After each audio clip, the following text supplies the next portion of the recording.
Woohoo! Hey everyone, it's Brianna, and I am back because I might not be vegan anymore. I don't know where to start, but this is my most recent occurrence. This is why I'm considering making this decision with my diet. I'm having a really hard time gaining weight, and that has been something that I've noticed since last year.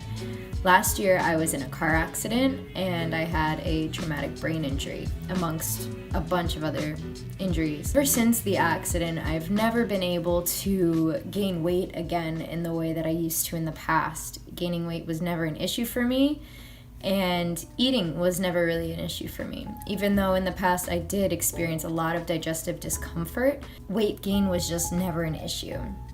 And now it is. So that is why, on top of the digestive discomfort that I'm still experiencing, the weight gain is now another thing that's a little bit more serious for me that I need to address, and I think I need to come at it in a different angle. I've been vegan for a year, but it's been on and off because I've had moments of where I wasn't vegan for the allergy-sensitive diet, where I had to consume dairy from farm animals that were local in my community. I did that for a month and a half. Afterwards, I continued being vegan. I've been learning so much about gut health and how to really optimize your gut function. When I did this diet, I felt so good and so balanced, but I still had an issue gaining weight. And every time I go to eat more food, it hurts.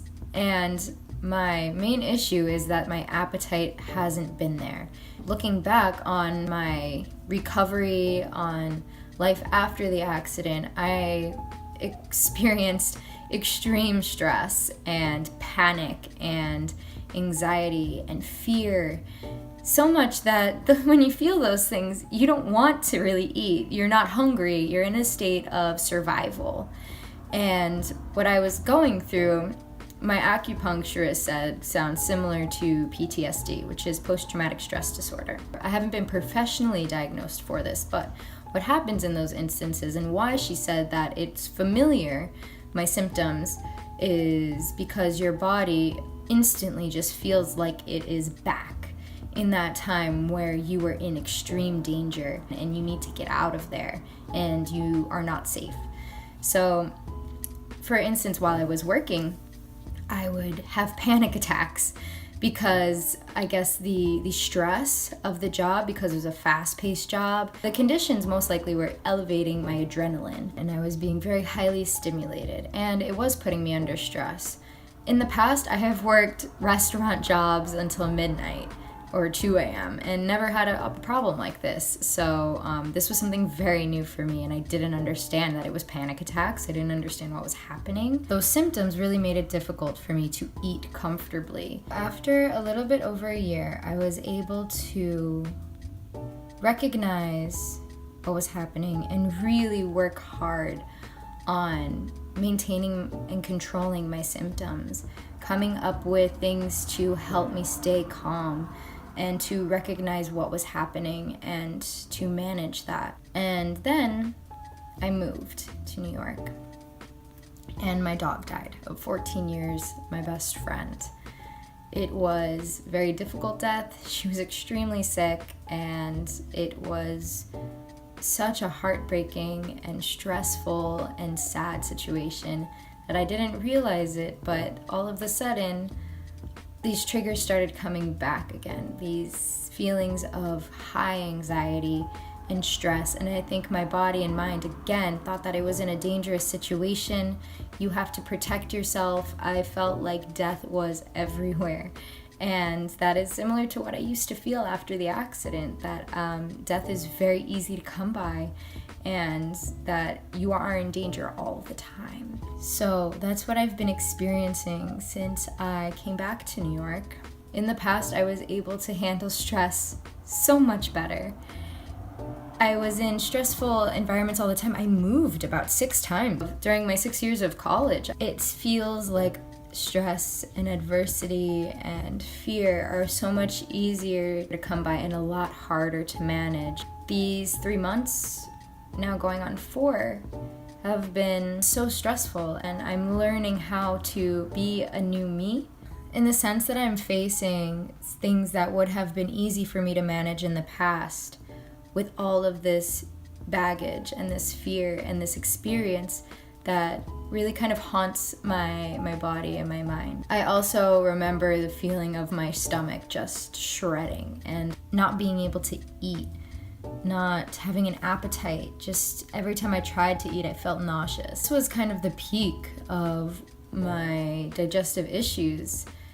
Of course, I've experienced it in the past and going along the line of experimenting between veganism and the allergy-sensitive diet, but this was a new intensity that I've never experienced before. I've never been so unhungry. The stress over time, most likely to what my opinion is, accumulated and put a lot of wear on my digestive system. With these conditions, I am exploring the idea of drinking bone broth. Getting bones for bone broth would also have to be ethical, sustainable, compassionate ways that the chicken was raised and the lifestyle. I would do a lot of research before I go into that. My thoughts of this decision are because I believe that it will help line my gut with healthy fats. The collagen from the bone broth is so healthy and it's so enriching for your body. It would help any inflammation and irritation that is in my gut from all of the stress that I've been experiencing. So stress over time, as we know, is very unhealthy and can do physical damage to your body because of the tension and the stress hormones that are released during the time that negatively impact your body. So going to animal products would be for medicinal purposes. And that is what I also have to convince myself of, because I choose not to eat animals for a reason. And to go back and to eat animals again would be, it feels very strange. And I would really want the animal to be held very highly and to be honored for the sacrifice of its life to give me healing and energy. And I think that's so beautiful. But at the same time, it feels like, why do I have the right to consume this life, something that was alive? So since the bones would be coming from an animal that was already killed to be used for food, and the bones would otherwise be discarded as trash, I would be taking the bones to use as medicine and make into a soup that would help line my gut and nourish my organs and give me all those healthy fats, that healthy collagen. Hopefully, in the experiment of this, it would help me gain weight easier, and it would also give me more of an appetite, help lower my anxiety, and help me deal with stress a little bit better. Because when your insides, when your gut is healthy, when your organs are healthy, when they don't feel like they're in a state of stress, your mind and your body balance a lot better. So I might not be vegan anymore. I will have to do some deep work if I do choose to do the collagen. There has been a lot that's led up to this, the building of the stress and the trauma from the accident and extended to this point. So we'll see what happens. I do get the test results for my blood in a few days. Depending on that, what it says, I'm going to either have to tweak my diet, add some bone broth, or I will keep continuing to struggle through this journey of veganism and gaining weight without consuming animal products. We'll see what my doctor recommends, if he feels that I can continue doing this or not. If I feel that I can continue doing this or not, that's really important, because as far as being vegan right now, I just haven't really been happy. And it's really important that I feel happy. So, okay guys, thanks so much for watching, and I will see you in my next video.